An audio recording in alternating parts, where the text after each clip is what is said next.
Dear students, class शुरू करेंगे। हम लोग महादेवी वर्मा जी द्वारा रचित स्मरण प्रेमचंद अर्थात उस समय के साहित्यकार कहानीकार प्रेमचंद जी के बारे में महादेवी वर्मा जी का लिखा हुआ संस्मरण पढ़ रहे हैं। इस संस्मरण की शुरुआत में उन्होंने उनके बारे में यह बताया कि जो वो युग में, उस युग में जब प्रेमचंद जी हुए तो जो मैथिली शरण गुप्त जी हैं वो मतलब हमारी जो आप कह सकते हैं खड़ी बोली हिंदी है, उससे हमारी संस्कृति को, सभ्यता को, इतिहास को एक नया जन्म दे रहे थे। तो कुछ कोई कृष्ण कथा को लिख रहा था, कोई खड़ी बोली के बाह्य लचीलेपन के साथ साथ उसको आत्मिक आत्मा के साथ जोड़ने की नई संवेदनाओं के साथ जोड़ रहे थे। तो उस दौरान जो प्रेमचंद जी हैं उन्होंने कथा साहित्य को, कथा में कहानी भी आ जाती है, कथा जो है नाटक में भी होती है, कथा उपन्यास में भी होती है। तो इन्होंने इन तीन विधाओं पर मुख्य तौर पर लिखा। इन्हें कहानी और उपन्यास सम्राट की संज्ञा भी दी गई है और इन्होंने एआरी और तिलस्म से निकालकर आम सामान्य जनजीवन के राजमार्ग पर कहानी को ला दिया था। यह हमने कल पढ़ा। साथ ही उनके बाहरी व्यक्तित्व के बारे में हमने जाना और उसके बाद हमने उनके एक स्वभाव के बारे में खास जब जाना कि महादेवी जी कहती हैं कि जो प्रेमचंद जी है वो उनकी सेविका है भक्तिन, उसके साथ भी बैठ के बातचीत करें और उन्हें वहां भी कहानी के लिए कच्चा माल मिल जाता है। जो सच्चा साहित्यकार होता है वह आम सामान्य जनजीवन से ही अपनी रचनाओं के, आप कह सकते हैं, पृष्ठभूमि, विषय भूमि चुनता है। तो वही श्रेष्ठ गुण जो है उनके अंदर भी भरे हुए थे। तो महादेवी जी कहती हैं कि वो हर जगह जो है यह सोचते चलते थे कि जैसे भी हो मैं अपनी जो रचनाएं हैं, मैं अपनी रचनाओं को सामान्य जनजीवन से जोड़ सकूं, हकीकत से जोड़ सकूं, सच्चाई से जोड़ सकूं। तो उनकी जितनी भी कहानियां हैं आज भी प्रासंगिक है, सच्चाई के बहुत करीब है। जो उस समय का वातावरण था उसने की कहानियां उन्होंने लिखी है। आइए अब आगे शुरू करते हैं। तो महादेवी जी प्रेमचंद जी के बारे में बताती कि उस दिन प्रेमचंद जी की शक्ति का जो रहस्य मुझे ज्ञात हुआ उसे भूलना संभव नहीं है। कविता एकांत में लिखी जा सकती है, घास, फूल, तारे, निर्झर नदी आदि भी कवि को गंभीर अनुभूति दे सकते हैं, परंतु कथाकार जब तक जीवन के कोलाहल भरे मेले में धंसकर अपने आप को भीड़ का अंग नहीं बना लेता तब तक कहानी नहीं लिख सकता। महादेवी जी कहती हैं कि जैसे ही भक्ति से जुड़ी बात हुई तो मुझे उसके बाद पता चला कि कहानी लिखना आसान नहीं है। काव्य जो है वह कल्पनाओं में लिखा जा सकता है, किसी भी चीज को देख करके कविता लिखी जा सकती है, एकांत में बैठकर लिख सकता है इंसान। किसी भी घास फूस तारे कोई भी चीज को देख करके कवि को गंभीर अनुभूति दे सकते हैं। अनुभूति का अर्थ है अनुभव दे सकते हैं, गहरा अनुभव, गंभीर का अर्थ है गहरा अनुभव दे सकते हैं। और वो कहती है कि मुझे उनकी रहस्य जो है उसका भेद पता चला, उनकी जो ताकत थी, क्षमता थी वो पता चली। अकेले में बैठकर कविता तो लिखी जा सकती है, लेकिन अगर सही अच्छी कहानी लिखनी है, एक लेवल की कहानी लिखनी है, और आप ये कह सकते हैं कि वह आम सामान्य जनजीवन की कहानी अगर हमने बनानी है तो कहानीकार को पहले कोलाहल का अर्थ है शोर वाले, जहाँ शोर शराबा होता है, भरे मेले में धंसकर। इसका अर्थ ही नहीं कि वह किसी मेले में चला जाता है, इसका अर्थ है कि वह जहाँ शोर है, जहाँ अलग अलग तरह के व्यक्तित्व के भाव विचार सोच वाले लोग रहते हैं, अर्थात जब तक हम आम सामान्य जनजीवन के साथ जा करके उनके जीवन से रूबरू नहीं हो पाते तब तक उस भीड़ के अपने आप को एक अंग नहीं बना लेते। अर्थात जिस तरह के विषय पर, जिस तरह के अंचल पर हम कहानी लिखना चाहते हैं, तब जब तक हम अच्छी कहानी नहीं बना सकते तब तक जब हम उनके साथ जाकर के रहते नहीं हैं, उन्हें जानते नहीं हैं, उन्हें समझते नहीं हैं। मान लो कोई आंचलिक कहानी लिखना चाहता है, एक अंचल विशेष, एक क्षेत्र विशेष के ऊपर लिखना चाहता है, वहां के लोगों के बारे में कहानी लिखना चाहता है, तो पहले उसको उन लोगों के पास जाकर रहना पड़ेगा। वहां जाके रहने के बाद फिर आप ये कह सकते हैं कि रहने के बाद उनको जानना पड़ेगा, उनकी सारी सभ्यता संस्कृति को अपनाना पड़ेगा, तो कहीं जा करके कहानी लिखी जा सकती है। इससे पहले कहानी लिखी जानी संभव नहीं है। इसे आप ये देखिए कि बेटा अगर समाज में कोई सामाजिक बुराई है या कोई आप आर्थिक बुराई कोई भी है और उसको आप विषय बनाना चाहते हैं तो आपको उस बुराई की जड़ तक जानने और समझने के लिए आपको उसके साथ जुड़ना पड़ेगा, उस चीज को समझना पड़ेगा, जानना पड़ेगा, पड़ेगा और उसके बाद ही हम उस कहानी को लिख सकते हैं। तो महादेवी जी लिखती हैं कि प्रेमचंद जी की उस शक्ति का रहस्य या भेद मुझे उस दिन पता चला जिसे भूला जाना संभव नहीं है। मुझे तब पता चला कि कविता लिखने के लिए जिस अनुभूति की जरूरत है वह एकांत अकेले में किसी भी चीज को देखकर जगाई जा सकती है, लेकिन कहानी लिखने के लिए जिस विषय से जुड़ी हुई कहानी हम लिखना चाहते हैं, जिसके संदर्भ में लिखना चाहते हैं, हमें उस भीड़ में जा करके उसकी बिल्कुल गहराई तक जा करके हमें सोचना पड़ेगा। मान लो आप कह सकते हैं कि किसी गरीब मजदूर से जुड़ी कोई कहानी का कच्चा माल है, वहां से लेना है, तो उस मजदूर की जिंदगी को अच्छे से जानने के लिए उसके साथ रह करके उसके बारे में जानना पड़ेगा।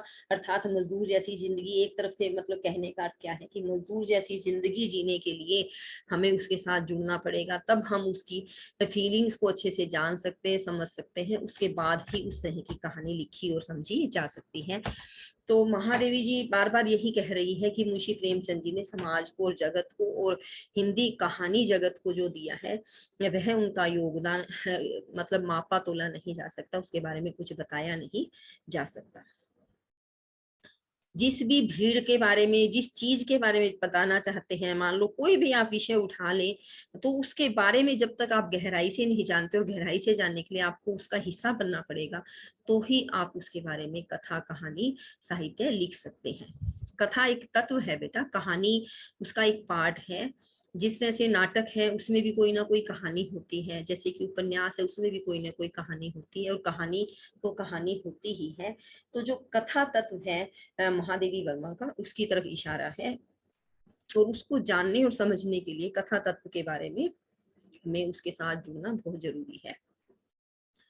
अमर कथा साहित्य की रचना के साथ साथ उन्होंने युग जीवन के सब पक्षों को स्पर्श किया है, युग चेतना को प्रबुद्ध करने के लिए जागरण निकाला। जागरण क्या है बेटा? एक पत्रिका है, पत्र है, नामक पत्र है। भारतीय भाषाओं के साहित्य को एक दूसरे से परिचित कराने के लिए हंस का प्रकाशन किया, स्वतंत्रता संग्राम में योगदान किया और प्रगतिशील आंदोलन आरंभ किया। उनके विचारों, तेजक निबंध, व्याख्यान आदि ने साहित्य, भाषा साहित्यकार का दायित्व राजनीति जैसे विषयों की ओर पाठक और श्रोता का ध्यान नहीं आकर्षित किया, समाधान भी दिए हैं। एक जो श्रेष्ठ कहानीकार है वह सिर्फ समस्याओं का बखान नहीं करता, वह उसका समाधान भी प्रस्तुत करता है। इन पंक्तियों के माध्यम से महादेवी जी यह बात कहना चाह रही हैं कि प्रेमचंद जी ने जो है अमर कथा साहित्य, अमर का अर्थ है कि उसकी कोई तुलना नहीं की जा सकती, युगों युगों तक वो प्रासंगिक बना रहेगा। आप ये कह सकते हैं कि जब भी उसकी उनकी कहानियों को जिस भी युग में, जिस भी काल में पढ़ा जाएगा, वे उस समय की ही रचनाएं लगेंगी।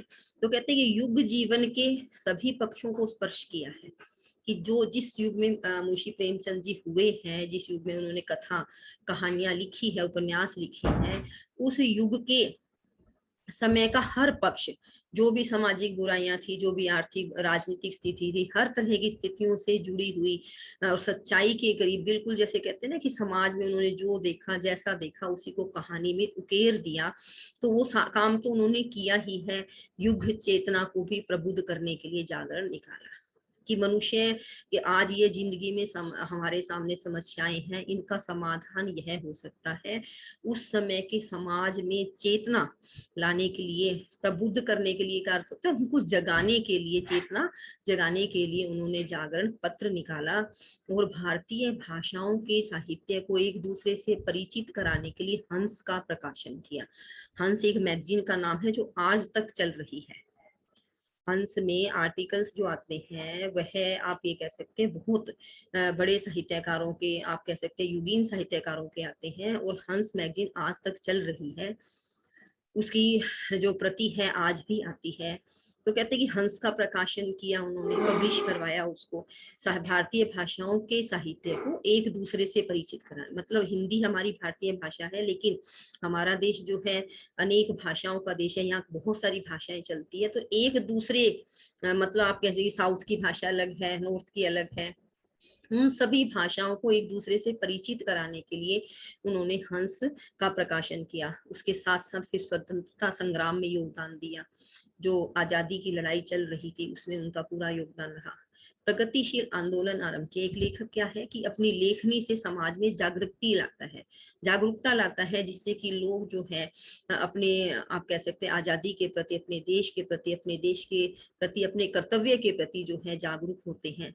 उनके विचारों तेजक निबंध, विचारों को उत्तेजना प्रदान करने वाले, विचारों को उत्तेजित करने वाले, अर्थात किसी के मन में देशभक्ति की भावना जगाने वाले जो निबंध थे, व्याख्यान थे, साहित्य, भाषा, साहित्यकार का दायित्व, राजनीति जैसे विषयों की ओर पाठक और श्रोता का ध्यान नहीं आकर्षित किया, समाधान भी दिए हैं।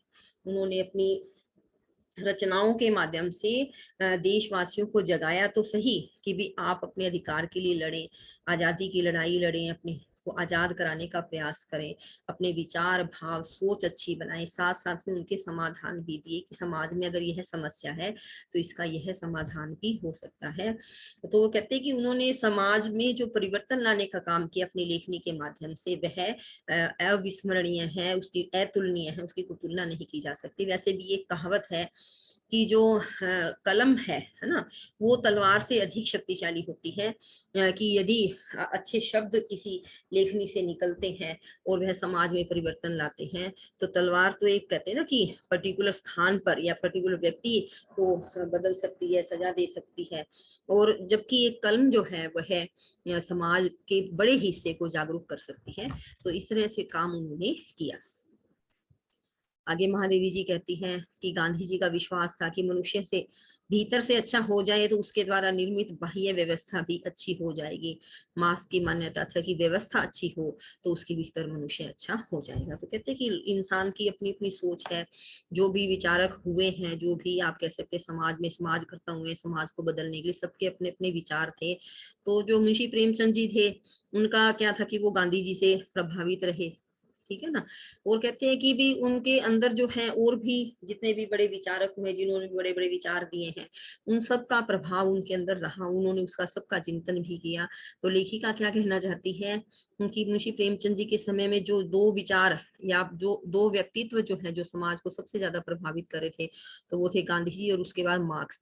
गांधी जी को हम ज्यादा इसलिए जानते हैं कि वो हमारे राष्ट्रपिता की संज्ञा से उनको उपमित किया गया है, और दूसरे जो मार्क्स की विचारधारा है वह थोड़ी सी अलग थी। तो वो मार्क्स के बारे में वही लोग जान सकते हैं कि जो उन्हें पढ़ते हैं, उनके समय की चीजों को पढ़ते हैं। तो कहते हैं कि उस समय ऐसी मान्यता थी कि गांधी जी का भी प्रभाव था और मार्क्स का भी था, पर मुंशी प्रेमचंद जी के ऊपर गांधी जी का प्रभाव ज्यादा था, हालांकि उन्होंने मार्क्स का भी चिंतन किया।